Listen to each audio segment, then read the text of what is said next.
செவிக்கைப்ப சொற்பொழுக்கும் பண்புடை வேந்தன் கவிகை கீழ் தங்கும் உலகு. இதன் பொருள் என்னவென்றால், குறை கூறுவோரின் சொற்களை செவி கைக்கும் நிலையிலும் பொறுக்கின்ற பண்புடைய அரசனது குடைநிழலில் உலகம் தங்கும். அன்பு தமிழ் நெஞ்சங்களுக்கு வணக்கம். பாஜக ஆதரவாளர்கள் பல பேர் டிசப்பாயிண்ட் ஆகக்கூடிய 2-3 விஷயங்கள்ல ஒரு விஷயம் என்ன அப்படின்னு பார்த்தீங்கன்னா, ஹிந்து உணர்வாளர்களுக்கு, ஹிந்து ஆதரவாளர்களுக்கு ஏதாவது ஒரு பிரச்சனை வரும்போது பாஜக நிற்க மாட்டேங்குது. வெஸ்ட் பெங்காலில் வைலன்ஸ் நடக்குது, இங்கே பிரவீன் தரோவை கொண்டிருக்காங்க, பட் பெருசாக எதுவும் பண்ணலை அப்படிங்கிற மாதிரி ஒரு அதிருப்தி இருக்கும். ஆனால் திரு அண்ணாமலை அவர்கள் இன்னைக்கு ஒரு விஷயத்தை தெளிவுபடுத்திட்டார். ஏற்கனவே தன்னோட ப்ரெஸ் மீட்டில் என்ன தெளிவுபடுத்தியிருந்தார் அப்படின்னு பார்த்தீங்கன்னா, அதாவது முடிஞ்சால் கையை வச்சுப்பார் தொண்டை மேலே, அப்புறம் நடக்கிறது வேற மாதிரி இருக்கும் அப்படின்னு சொல்லியிருந்தாரு. இன்னைக்கு ஒரு தொண்டனை தாண்டி இன்னைக்கும் அந்த ஸ்டேட்மெண்ட் சொல்லியிருக்காரு. ஒரு தொண்டனை உடியா, நீ முடிஞ்சா என் மேலே கை வச்சுப்பார் அப்படின்னு செந்தில் பாலாஜி அவர்களை பார்த்து ஓப்பனாக சேலஞ்ச் வைக்கிறாரு ப்ரெஸ் மீட்டில். ஏன்னா நான் தானே அதை ஃபஸ்ட்டு சொன்னேன், இபியில் ஊழல் நடக்குது, இபியை தாண்டி பல விஷயங்களில் ஊழல் நடக்குது அப்படின்னு அவர் சொல்லியிருக்காரு. ஒரு வேளை டாஸ்மார்க்கை பற்றி பேசுகிறாரோ, ஏன்னா இப்போ டாஸ்மார்க்கில் ஏலம் விடலான்னு சொல்லிட்டாங்க. இப்போ டாஸ்மார்க்கில் பல விஷயங்கள் நடக்குது, நமக்கிட்டேயும் பல செய்திகள் வந்தது. ஏற்கனவே டாஸ்மார்க் பாடி யூனியன் பிரசிடென்ட் எல்லாம் நம்ம வந்து இன்டர்வியூ பண்ணிட்டு உங்களுக்கு போட்டிருந்தோம். அந்த சைடு பார்த்தீங்கன்னா பயங்கரமான ஊழல். ஸோ நாங்கள் சொல்கிறதுல தப்பு இருக்குன்னு முடிஞ்சா நீ ப்ரூவ் பண்ணிப்பாரு, என் தொண்டை மேலே கை வைக்க வேணாம், என் மேலே கை வை, இங்கே 4 நாள் சென்னையில் இருக்கேன்னு சொல்லியிருக்காரு. அதை தாண்டி ஒரு ஹிந்து உணர்வாளர் தன் மனசு புண்பட்டுருக்கு அப்படின்னு சொல்லிட்டு ஒரு ஸ்டேஜில் பேசுகிறாரு. நேற்று இதை பற்றி நாங்கள் ஒரு வீடியோ போட்டிருந்தோம். நான் பேசுகிறது வேறு யாரை பற்றியும் இல்லை, திரு கனல் கண்ணன் அவர்களை பற்றி. உங்களுக்கு எல்லாருக்கும் தெரியும், ஸ்டண்ட் மாஸ்டர் அவர்கள். அது அவரோட ஒரு சைடு, ஒரு ஜோவியலாக பேசக்கூடிய ஒரு நபர், ஜாலியாக இருக்கும், அவரோட பாடி லாங்குவேஜ் டிஃப்ரெண்ட்டாக இருக்கும். இதெல்லாம் நம்ம டிவியில் பார்த்துருப்போம், மூவிஸில் பார்த்துருப்போம். ஆனால் அவருக்கு இன்னொரு பக்கம் இருக்குது. அந்த பக்கம் என்ன அப்படின்னு கொஞ்சம் பாருங்களேன். ஸோ ஆன்மீகத்துக்கு தன் வாழ்க்கையில் முக்கியத்துவம் கொடுக்கக்கூடிய ஒரு நபர். அதே மாதிரி ஐயா ராமகோபாலன் அவர்கள் இருக்கார் பார்த்தீங்களா, அவர் கூடலாம் க்ளோஸாக இருந்த ஒரு நபர். ஹிந்து முன்னணியில் அவர் ஆக்டிவாக இருக்காரா எப்படின்னு தெரியல, பட் ஆனால் அந்த ஹிந்து முன்னணி ஸ்டேஜில் தான் அவர் பேசுகிறாரு. அவர் வந்து ஹிந்து முன்னணியில் இந்த கலைத்துறையோட லீடர் அப்படிங்கிறாங்க, பட் அதோட டீட்டெயில்ஸ் எல்லாம் நம்ம கேட்கல. பட் என்ன விஷயம் அப்படின்னு பார்த்தீங்கன்னா, அவர் ஒரு ஹிந்து உணர்வாளர். அதாவது இந்த சினித்துறையில் ரொம்ப கம்மியான ஆட்கள் தான் வந்துட்டு இப்படி இருப்பாங்க, தைரியமாக பேசுவாங்க அப்படிங்கிற விஷயம் உங்களுக்கு எல்லாருக்கும் தெரியும். ஏன்னா இந்த ஈவேரா சித்தாந்தத்தை கொண்டு தான் இங்கே சினிமா இண்டஸ்ட்ரி ஃபங்க்ஷன் ஆகுது. அந்த சித்தாந்தத்தில், அதாவது படத்துக்கும் ஈவேராவுக்கும் சம்மந்தமே இல்லைனா கூட அங்கே ஏதாவது லைட்டாக ஒன்று புகுத்தி அதை கொஞ்சம் புகழ்ந்தால் மட்டும்தான் அங்கே டிஸ்ட்ரிபியூட்டர் வாங்க வைக்கிறாங்க. அவங்க அப்போ தான் படத்தை வாங்குறாங்க. இந்த கொள்கைகள்லாம் லைட்டாக பூத்துனா தான் படத்தை வாங்கினேன். இப்போ ஒன்றும் இல்லைங்க, சூரரை போற்றுன்னு ஒரு படம். அந்த படம் வந்து கேப்டன் கோபிநாத் ஐயங்காரை பற்றி இருக்கக்கூடிய விஷயம். அதில் நடுவில் என்ன பூத்திருப்பாங்க அப்படின்னு பார்த்தீங்கன்னா, கொஞ்சம் ஆன்டி பிராமணிக்கல் டெண்டன்சிஸ் எல்லாம் பூத்திருப்பாங்க. எதுக்கு இது தேவையில்லாத வேலை? அங்கே வந்து கொஞ்சம் ஈவேராவை பற்றி போட்டிருப்பாங்க. எதுக்கு இந்த தேவையில்லாத வேலை? ஒருத்தன் வாழ்க்கையை பற்றி கதை எடுக்கணும்னா அதை எடுத்துகிட்டு போக வேண்டியதானே. அப்போ தான் இங்கே படம் ஓடும். உங்களுக்கு புரியுதா? ஸோ இதை வச்சு மக்களை அப்படியே ஏமாற்றிட்டு இருக்காங்க. இதை தாண்டி, அதாவது மக்களை ஏமாற்றிட்டு இருக்காங்கன்னு நான் ஏன் சொல்கிறேன் அப்படின்னா, ஒரு அரசியல் சித்தாந்தத்தை வைத்து அந்த அரசியல் சித்தாந்தத்தை சம்பந்தப்பட்டவங்க தான் அந்த படத்தை வாங்குறாங்க. புரியுதுங்களா? ஸோ அதை தாண்டி தைரியமாக பேசக்கூடிய ஆட்கள் ரொம்ப கம்மி. இப்போ இளையராஜா அவர்கள் பேசுகிறார், திரு பேரரசு அவர்கள் பேசுகிறார், எஸ்வி சேகர் அவர்கள் பேசுகிறார். ஸோ இந்த மாதிரி நிறைய பேர் இப்போ மெல்ல மெல்ல பேச ஆரம்பிக்கிறாங்க. ஆமாங்க, நான் இதுக்கு அகெயின்ஸ்டு தான், இவங்க இந்த சித்தாந்தத்தை வச்சு ஏமாத்திருக்காங்க அப்படின்னு பேசக்கூடிய ஒரு நபருக்கு ஆதரவு கொடுத்துருக்காரு திரு அண்ணாமலை. அதுவும் ஓப்பனாக சொல்கிறார், ஒன்றும் இல்லைங்க, நீங்கள் அந்த கோயிலுக்கு போகிற 1000 பேர்கிட்ட கேட்டு பாருங்கள். நீங்கள் முதலே சொல்லிட்டீங்கன்னா அது பிரச்சனையாயிடும். அப்புறம் வந்து அங்கே இருக்கக்கூடிய அமைச்சர்கள் எல்லாருமே வந்துட்டு ஒரு 1000 பேரை கொண்டு வந்து அவங்ககிட்டே வாங்கிடுவாங்க. எப்பா இந்த கோயிலுக்கு போகிறதுக்கு போது இந்த பிரச்சனை, இந்த ஸ்டாச்சு பிரச்சனை இல்லைங்க, பிரச்சனை இல்லை, ஆடு திருட்டு போல திருடு போகிற மாதிரி கனவு கண்டோம் அப்படின்னு சொல்லிடுவாங்க. நீங்கள் ரேண்டமாக செக் பண்ணி பாருங்கள். கடவுள் கும்பிட போகிறவனை, கடவுளை கும்பிட்டா நீ காட்டு பிராண்டி அப்படின்னு சொன்னால் எவனை ஏற்றுப்பானா? ஸோ இதை நீங்கள் கொண்டு போய் வைக்கிறதா இருந்தால் வேறு எங்கேயாவது கொண்டு போய் வச்சுக்கோங்க. ஆகையினால இவருக்கு இருக்கக்கூடிய ஆதரவை திரு அண்ணாமலை அவர்கள் கொடுத்துருக்காரு. அதையும் பார்த்துட்டு வாங்க. ஆனால் கனல் கண்ணன் அவர்கள் ஒரு வார்த்தையை சொல்கிறான். உடனே 10 போலீஸ்காரங்க நைட்டு வீட்டில் அவரை போய் அப்படியே தூக்கிட்டு போன நைட்டு கொத்தா, இல்லாட்டி அடுத்த நாள் காலையில் ஃப்ளைட்டை பிடிச்சி அமெரிக்கா ஓடி போயிடுவார். கருத்து சுதந்திரம்னு சொல்லும் பொழுது மேடையில் திமுக காரங்க பேசுகிற எத்தனையோ வீடியோவை நான் உங்களுக்கு காட்டுறேன்.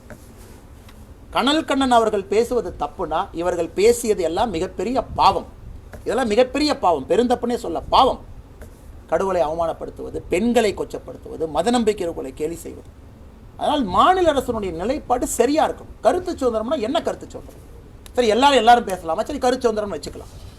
அப்போ உங்களை பேசினா மட்டும், உங்கள் கட்சி கொள்கைக்கு எதிராக பேசினா மட்டும் அது தவறா? இன்னைக்கு கூட என்னை கேட்டீங்கன்னா, ஸ்ரீரங்கம் கோயிலுக்கு அதே ஒரு பெரிய சப்ஜெக்ட். அது எப்படி அந்த சிலையை வச்சிங்க, அந்த பணம் எங்கிருந்து வந்துச்சு, அது ஜிஓ எப்போ போட்டீங்க, அதுவும் கோயிலுக்கு எதிராக கோயிலுக்குள்ளே போகிறவங்க 1000 பேர் கோயிலுக்குள்ளே போகிற ஸ்ரீரங்கத்துக்கு வெளியே நாளை காலையில் உங்கள் பத்திரிக்கை ஒரு கருத்து கணிப்பு நடத்தி, இந்த கோயிலுக்கு வெளியே அந்த சிலை இருக்க வேண்டுமான்னு கருத்து கணிப்பு நடத்துனீங்கன்னா 1000 பேரும் இருக்கக்கூடாது என்று தான் சொல்லுவார். ஏன்னா கோயிலுக்கு போகிறவங்க மத நம்பிக்கை இருக்கிறனால கோயிலுக்கு போகிறாங்க. அதனால் நீங்கள் சிலை வச்சு கடவுளை நம்புவன் முட்டாள்னா எங்கே வைக்கணும்னா, கோயிலுக்கு போகாத இடத்துல அதை வைக்கலாம். ஒரு அரசனுடைய கொள்கை. கோயிலுக்கு 1000 பேர் போகிறான், கடவுள் நம்பி போகிறான்னா, கோயில் வாசல்லையே நான் ஒரு சிலையை வைப்பேன், கடவுளை நம்புகிறவன் முட்டாள்னா அதை யாரும் ஏற்றுக்க மாட்டாங்க. அரசு கொள்கை, நாங்கள் இந்த மாதிரி சிலை வைப்போனா வைங்க, அது உங்கள் இஷ்டம், நீங்கள் எங்கே வேணாலும் வைங்க. அது எங்கே கடவுளை நம்ப மாட்டாங்களோ பொது இடத்துல வச்சுருப்போம். இதைத்தான் கனல் அவர்கள் பேசிய பேச்சாக நான் பார்க்கிறேன். அதனால் கொள்கை என்பது, உறுதி என்பது, பேச்சு என்பது அனைவருக்கும் சமம் என்று இந்த அரசு நினைக்கிறதா? இல்லை எங்கள் குடும்பத்தை பற்றி, எங்கள் கொள்கையை பற்றி தப்பாக பேசிட்டா நைட்டு 1 மணிக்கு காவல்துறையை வீட்டுக்குள்ளே அனுப்பி அவரை தூக்கிட்டு வருவேன்னு நினைக்கிறது. இது அரசு தான் தெளிவுபடுத்துது. ஸோ இப்போ என்ன நிலவரம் அப்படின்னு பார்த்தீங்கன்னா, அவங்க வீட்டுக்கு முன்னாடி போலீஸை கொண்டு போய் குவிச்சிருக்காங்க. அதாவதுங்க, மறுபடியும் என்ன சொல்கிறேன் பாருங்கள், இங்கே நிறைய ஆன்டி ஹிந்து கருத்துக்களை பேசக்கூடிய ஆட்கள்லாம் ஃப்ரீயாக விட்டுருப்பாங்க. சிஎம் கூப்பிட்டு கரு வைப்பார், well connected with the ecosystem, damn connected with the ecosystem. அதே மாதிரி நீங்கள் பார்த்தீங்க அப்படின்னா, கொச்சையாக பேசி, அசிங்கமாக பேசி, இன்டீசெண்டாக பேசி, மொராலிட்டி அசிங்கப்படுத்தி பேசி, பெண்களை ரொம்ப இழிவுபடுத்தி பேசி, இவங்களெல்லாம் ஃப்ரீயாக இங்கே சுற்றிக்கிட்டு இருப்பாங்க. கேட்டால் கருத்து சுதந்திரம் அப்படிம்பாங்க. கருத்து சுதந்திரம் அப்படிங்கிற போர்வையில் யார் குறவழியை நெரிக்கணும் அப்படிங்கிற விஷயத்தை இந்த அரசாங்கம் முடிவெடுக்குது. அதுதான் நான் மறுபடியும் சொல்கிறேன், இந்த எக்கோ சிஸ்டம் இருக்குது பார்த்தீங்களா, இந்த ஆர்எஸ்பி மீடியா, இந்த ஸ்பைன்லெஸ் மீடியா, இவங்க எல்லாம் நான் சொல்லக்கூடாது, எல்லா பத்திரிகையாளர்களையும் சொல்லலை, அதில் இருக்காங்க, நிறைய பேர் இருக்காங்க. அவங்க தான் இந்த எக்கோ சிஸ்டத்தை பொல்யூட் பண்ணிகிட்டு இருக்காங்க. அவங்களோட பொலிட்டிக்கல் நெக்ஸஸ்னால என்ன ஆகுது அப்படின்னு பார்த்தீங்கன்னா, இந்த கருத்து சுதந்திரம் அப்படிங்கிறது ஒரு கேலி கூத்தாக்கப்படுது. அந்த கான்செப்டே கேலி கூத்தாக்கி வச்சுருக்காங்க. அதுதான் இவங்க பண்ணி வச்சுருக்காங்க. ஸோ இந்த மாதிரி ஆட்கள்லாம் விட்டு, இந்த கருத்து, அதாவது இவர் பேசின கருத்து இவங்களோட சித்தாந்தத்துக்கு அகேன்ஸ்டாக இருக்குது, இதை விட்டுட்டா இனிமேல் எல்லாரும் பேச ஆரம்பிச்சிடுவாங்க. ஆகையினால உடனே நம்ம அங்கே போய் நிப்பாட்டணும். வீட்டுக்கு முன்னாடி கொண்டு போய் அத்தனை போலீஸ் நிப்பாட்டினா குடும்பம் பயப்படும், நமக்கு பயம்னாலும் குடும்பம் பயப்படும், குடும்பத்தை வச்சு இவனை ஆஃப் பண்ணலாம் அப்படிங்கிறது தான் இவங்களோட ஐடியா.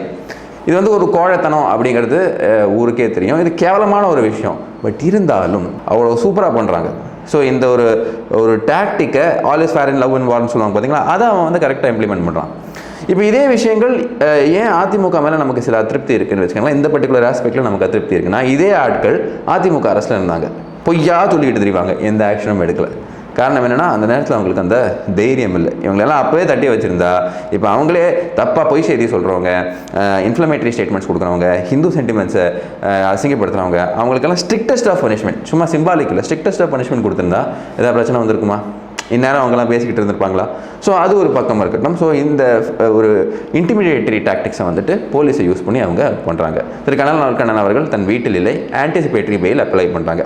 அந்த ஆன்டிசிபேட்டரி பெயிலும் கிடைக்கிறது கொஞ்சம் கஷ்டம் அப்படின்னு நமக்கு தெரிய வருது. எப்படி இருந்தாலும் அண்ணாமலை அவர்கள் தன்னோட அந்த சப்போர்ட்டை இந்த இடத்துல ஓப்பனாக கொடுத்துருக்காரு. ஒரு சினிமா ஃபீல்டில் இருந்து ஆமாங்க இதுதான் உண்மையான பேசக்கூடிய ஒரு நபருக்கு தன்னோட சப்போர்ட்டை கொடுத்துருக்காரு. அங்கேருந்து அப்படியே நம்ம இந்த 5G ஊழல், 5G ஸ்கேம் பார்த்தியா, 2G ஸ்கேம்னு என்ன சொன்னால, பெரிய ஸ்கேமு, 2 பெருசா 5 பெருசா, பாஸ் பெருசா ஃபெயில் பெருசா, அந்த மாதிரி 5G ஸ்கேம்னு நாங்கள் ஒன்று உருவாக்கி உன்னை கிளப்பி விடுவோம் அப்படிங்கிற மாதிரி ஒரு பொய்யும் பொருளையும் இங்கே இருக்கக்கூடிய ஆட்கள் பண்ணியிருந்தாங்க. அதை பற்றி ஒரு வீடியோ நான் உங்களுக்கு போட்டிருந்தேன். ஸோ அதில் இருக்கக்கூடிய முக்கியமான அம்சங்கள் என்ன அப்படிங்கிறது திரு அண்ணாமலை அவர்கள் விவரிச்சிருக்காரு. அது கொஞ்சம் பெருசாக இருக்கும், லெங்க்தியாக இருக்கும். சிம்பிளாக நான் உங்களுக்கு சொல்லணும் அப்படின்னா 4 to 5 பாயிண்ட் தான். இங்கே 2Gயில் நடந்தது லைசன்ஸு அப்புறம் ஸ்பெக்ட்ரத்தை ஏலம் விட்டாங்க. இந்த இடத்துல வெறும் ஸ்பெக்ட்ரம் மட்டும் தான், லைசன்ஸ் வச்சுருக்கவங்களுக்கு ஸ்பெக்ட்ரம் ஏலம் விட்டாங்க. அப்புறம் ஏன் சார் 5Gக்கு ரேட்டு கம்மியாக இருக்குன்னா, உங்கள் மொபைல் ஃபோனை எடுத்து பாருங்கள், 5G எனேபிள்டா இல்லையா அப்படிங்கிற விஷயம் மட்டும் பாருங்கள். இன்னும் மொபைல் செட்ஸ்லேயே ஃபுல்லாக 5G எனேபிள் ஆகவில்லை. 7% மொபைலில் தான் 5G எனேபிளாக இருக்குது அப்படின்றாங்க. சில ரிப்போர்ட்ஸ் என்ன சொன்னால் 4% தான் இருக்குது அப்படின்னாங்க. மொபைல் பெனிட்ரேஷன் இப்போவுமே நம்ம ஊரில் பல இடத்துல பார்த்தீங்க அப்படின்னா இந்த ஒரு பெரிய மொபைல் வச்சுருப்பாங்க, 3G எனேபிள்டு மட்டும்தான் இருக்கும். ஸோ இந்த மாதிரி பிரச்சனைகள்லாம் இருக்கும்போது 5G வாங்கி யாருக்கு விற்பாங்க? 700 MHz அப்படிங்கிற விஷயத்தை இப்போ தான் தடவை விற்றுருக்காங்க. அதுவும் ஜியோ மட்டும் தான் வாங்கியிருக்கு, ஏர்டெல்லும் மற்றவங்கெல்லாம் பெருசாக வாங்கவே இல்லை அப்படிங்கிற விஷயத்தையும் ஒரு 3வது விஷயமாக நம்ம தெரிஞ்சுக்கலாம். ஸோ 4வது விஷயம் என்ன அப்படின்னு பார்த்தீங்கன்னா, 2Gயில் நடந்த ஊழலில் நீங்கள் புரிஞ்சிக்க வேண்டிய விஷயம், யார் என் ஆஃபீஸுக்கு ஃபஸ்ட்டு வரீங்களோ, யார் நான் கேட்டை திறப்பேன் குடுன்னு யார் ஃபஸ்ட்டு அப்ளிகேஷன் கொடுக்குறீங்களோ அவங்களுக்கு தான் நான் கொடுப்பேன், அதுதான் நான் ரேட்டை செட் பண்ணுவேன் அப்படிங்கிற மாதிரி கொடுக்குறது தான் ஊழல். ஏன்னா உங்கள் இஷ்டத்துக்கு கொடுக்கலாம். அது மட்டும் இல்லாமல் கிக் பேக் அந்த கலைஞர் டிவிக்கு வந்திருக்கிற அந்த விஷயங்கள்லாம் நமக்கு நமக்கு தெரிய வருது. இதை பற்றி ஏற்கனவே நான் ஒரு வீடியோ போட்டிருக்கேன். அந்த 2G ஊழலை பற்றி உங்களுக்கு தெரியணும் அப்படின்னா அதோட லிங்க்கும் நான் உங்களுக்கு காட்டுறேன். அதுக்குள்ளே நீங்கள் போய் பார்த்தீங்கன்னா உங்களுக்கு இருக்கக்கூடிய வித்தியாசங்கள் புரியும். ஸோ எந்த விதமான ஒரு நியாயமும் இல்லாமல் சும்மா மக்களை கிளப்பி விடுவோம், ஏன்னா இது வந்து மக்களுக்கு பெருசாக புரியாதுல்ல, அதனால் கிளப்பி விடுவோம் அப்படின்னு கிளப்பி விட்டு அதுலேயும் குளிர் காணிஞ்சிக்கிட்டு இருக்கக்கூடிய அரசியல்வாதிகளை மக்கள் புரிஞ்சுப்பாங்க. இது ஒரு பெரிய விஷயம் கிடையாது. ஆனால் என்ன, ஒரு கொஞ்ச நாளைக்கு வந்து இந்த பொய்யை பரப்பிட்டு இருப்பாங்க. ஒரு 4 நாளைக்கு வந்துட்டு இந்த 5G ஸ்கேம் எப்படி ரஃபேல் ஸ்கேம் சொல்லிட்டு சுப்ரீம் கோர்ட்டே கூப்பிட்டு வா எங்கே ஸ்கேமு, அது ஸ்கேம் நடக்கிற மாதிரி இருக்குதுங்க, அதனால தான் எல்லாம் பேசிக்கிட்டாங்க அப்படிங்கிற மாதிரி சொல்லிட்டு விட்டுருவாங்க. 5G ஸ்கேம்னா தைரியமும் திராணி இருந்தால் எம்பிஸ் இத்தனை பேர் இருக்காங்களே, ஃப்ளோர் ஆஃப் த ஹவுஸில் எழுப்பணும். ஃப்ளோர் ஆஃப் த ஹவுஸில் எழுப்பினா என்ன ஆகும், டீட்டெயில்டு ரிப்ளை கிடைக்கும். டீட்டெயில்டு ரிப்ளை கிடைச்சா என்ன ஆகும், அது நியூஸ் பேப்பர்ஸ் எல்லாம் ஒவ்வொன்றா ரிப்போர்ட் பண்ணுவாங்க. அப்புறம் தண்டவாளம் ஏறிடும். சும்மா இருக்கிற 2G மறுபடியும் சொரிஞ்சு விட்ட மாதிரி ஆகிடும். அதனால் வெளியில் இந்த ட்ராமாவை பண்ணிக்கிட்டு இருக்காங்க அப்படிங்கிறது தான் இதில் இருக்கக்கூடிய முக்கியமான அம்சம். பதிவு எழுதியா நம்ம என்ன சொல்ல விரும்புகிறோம் அப்படின்னு பார்த்தீங்கன்னா, அப்படி ஆக்ஷன் எடுக்கிறீங்களா, ஒருத்தர் தப்பாக பேசிட்டாரு, இன்ஃப்ளமேட்டரி ஸ்பீச்சாக இருந்துச்சு, இன்சைட்டிங் வயலன்ஸாக இருந்துச்சு அப்படின்னா அந்த ஆக்ஷனோட பேசிஸ் ஈக்குவலாக இருக்கணும். நான் அந்த சிவபெருமானை பற்றி பேசுகிறோன்னெல்லாம் நாங்கள் கண்டுக்காமல் ஃப்ரீயாக விட்டுருவோம். அவன் இன்னும் வெளியே பேசிக்கிட்டே இருப்பான், ஃப்ரீயாக பேசிக்கிட்டு இருப்பான், இன்னும் வந்துட்டு திமிர்த்தனம் பண்ணிகிட்டு இருப்பான், அவனையெல்லாம் விட்டுருவீங்க. அவனை இன்ஃபேக்ட் கூப்பிட்டு ரிவார்டு பண்ணுறீங்க அந்த மாதிரி ஆட்களை. ஆனால் இந்த சைடு யாராவது நம்மளோட சித்தாந்தத்தை, அதாவது திராவிட கோட்பாடுகள், திராவிட சித்தாந்தங்கள் ஏதாவது பேசிட்டா ஐயோ இதை பார்த்து 4 பேர் பேசிட்டு போகிறாங்க, அப்புறம் வந்து அல்லோலப்பட்டு போயிடுவோம், நம்ம நாளை முன்னே அரசியல் பண்ண முடியாது அப்படிங்கிறதுக்காக அரெஸ்ட் பண்ணுறது இன்டிமிடேஷன். இது வந்து குரல் வலையை நசுக்கக்கூடிய ஒரு செயலாகும். இதுதான் ஆன்டி டெமோக்ராட்டிக் விஷயம், ஹிப்பாக்ரசி இந்த கவர்மெண்ட் பண்ணுறது. ஸோ இந்த விஷயங்களை விட்டுட்டு ஒரு நியூட்ரலாக இந்த போலீஸை யூஸ் பண்ணணும், வெறும் இன்டிமிடேஷனுக்கு மட்டும் யூஸ் பண்ணக்கூடாது அப்படிங்கிற ஒரு கோரிக்கையை இந்த அரசுக்கு வச்சுருக்கோம். இந்த மாதிரி விஷயங்கள் பண்ணிங்கன்னா எல்லாரும் 1-2 உங்களை எதிர்ப்பாங்க. அரசியலுக்கு வேண்டி நீங்கள் போலீஸை யூஸ் பண்ணி சில ஆட்களை வந்து பயப்படுத்துறதுக்கு வேண்டி அரசியல் கருத்து பேசக்கூடாது அப்படிங்கிறதுக்கு வேண்டி நீங்கள் பண்ணீங்க அப்படின்னா, ஒரு தரப்புக்கு மட்டும் நீங்கள் வந்து ஃபேவராக நடந்துகிட்டு இருந்தீங்கன்னா கண்டிப்பாக மக்கள் கேள்வி கேட்பாங்க. அந்த கேள்விக்கு பதில் சொல்லக்கூடிய ஒரு கட்டாயத்துக்கு தள்ளப்படுவீங்க. திரு ஸ்டாலின் அவர்களுக்கு தெரியுமா இல்லையான்னு தெரியல, தேர்தல் வாக்குறுதியை நிறைவேற்றத்தில் இந்த எனர்ஜியில் கொஞ்சம் செலவு பண்ணால் அடுத்த தடவை திருப்பி ரீஎலெக்ட் ஆகிறதுக்கு உண்டான வாய்ப்புகள் உண்டு அப்படிங்கிற கருத்தோடு உங்ககிட்ட இருந்து விடைபெறேன். இணைந்ததுக்கு நன்றி, வணக்கம். வந்தே மாத்திரம், பாரத் மாதா கி ஜெய். வாழ்க நம் பாரதம். ஜெயஹிந்த். எத்தனை காலந்தான் ஏமாற்றுவார் இந்த நாட்டிலே.